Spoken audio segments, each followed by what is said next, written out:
So DALL-E 3 has been unleashed on the public and everyone was really excited about it, but in this video I'm gonna cover it objectively and it might not be as great as you all thought. But let me show you how to access DALL-E 3. So one of the ways to do it is you can navigate to bing.com/create. Now that is a free version. However, if you pay for ChatGPT 4, you will now see that if you hover over GPT-4 when you go to chat.openai.com and are signed in, you can simply select DALL-E 3. Currently, it is in beta mode. And once you do that, the nice thing is that it can really understand prompts well, because where ChatGPT excels is in large language model space. So they understand language pristinely. So I tried to do some really interesting prompts to really test DALL-E 3, and I want to share with you guys what I got. So the first thing I said, can you create a county map of the state of New Jersey? And at first I was excited when it created this. I live in New Jersey. I've been here for a long time. I do a lot of work in New Jersey. I know New Jersey intimately. But then I saw that, first of all, it couldn't spell New Jersey, and none of these counties are actually any of the counties in New Jersey. This is truly generative in nature, where ChatGPT and DALL-E 3 is just trying to give us something that we're looking for, but it is not ideal at all. So then I said, okay, it probably can't handle that well, even though if I just ask ChatGPT to give me all the counties in New Jersey, it'll do a pretty good job. So then I said, can you create a futuristic AI logo of a company called Promo Ambitions AI? It did not get Promo Ambitions right in any of these, but I really do like this one. And if you are somebody that is very familiar with Photoshop or Illustrator, you can simply download this and do a phenomenal job creating an amazing logo that took you only a couple of seconds to create.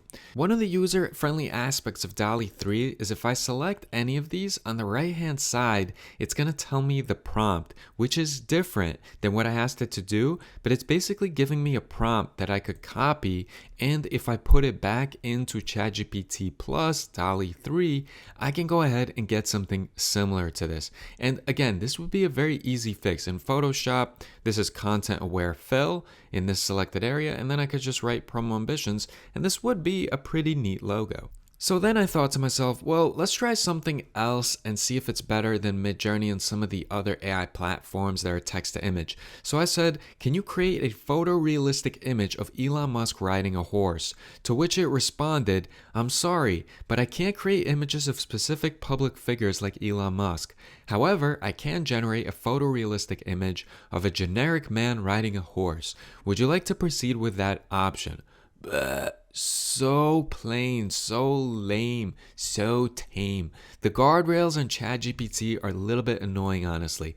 Putting this into Midjourney, you get very flavorful images like this that can be a whole lot of fun. So when I put in Elon Musk riding a horse, it does it for me. It doesn't matter that it's a notable figure, and I hope that this doesn't go underground in the sense that people like Elon Musk and other celebrities will sue Midjourney, and then all of a sudden we won't be able to create art, to create cover photos, to create illustrations using public figures. So the next thing I asked for is a photo of a muscular female boxer. And here I was really upset because all of these look like a terrible video game, and for some it's not even showing us a female boxer. This is clearly a male. This is clearly a male as well. Again, not to assume their pronouns, but just visually that's what it is. And what does it tell us? Again, a lame, tame explanation.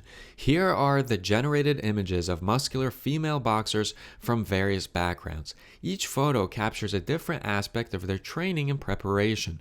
Please let me know if any of these meet your requirements or if you'd like further adjustments. So then I thought to myself, okay, it's not doing a good job at any of these. Let's see if it's really good with hands, because hands is something all of the AI platforms have a lot of trouble with. So I said a businessman shaking hands with a schoolboy. And here we see a businessman. Again, this all looks very video game-ish. But the interesting thing is here, although you may think it's doing a good job, take a look at the boy's hand. Take a look at how wide the businessman's hand is, and you could see that the knuckles of the boy start right here. So there's no way that if you look at the fingers, that proportion-wise it makes sense that the distance between their knuckles and the base of that thumb is that long. That would look like a ridiculous hand. It would look like it was stretched out quite a lot. So not a real look, not very impressed by that.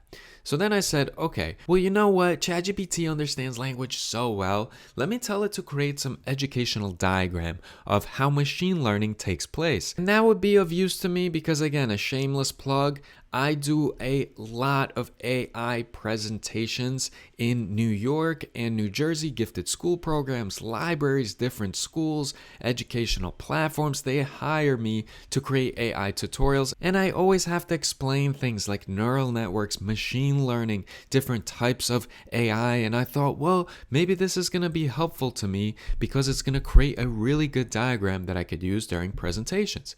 Here's what it created for me: a bunch of mumbo jumbo. None of this is helpful. None of the spelling here is correct, and I know enough about machine learning to know that this is ridiculous. This is just generative stuff. Again, it's presenting me with stuff it is hoping that I will appreciate and like and be useful to me.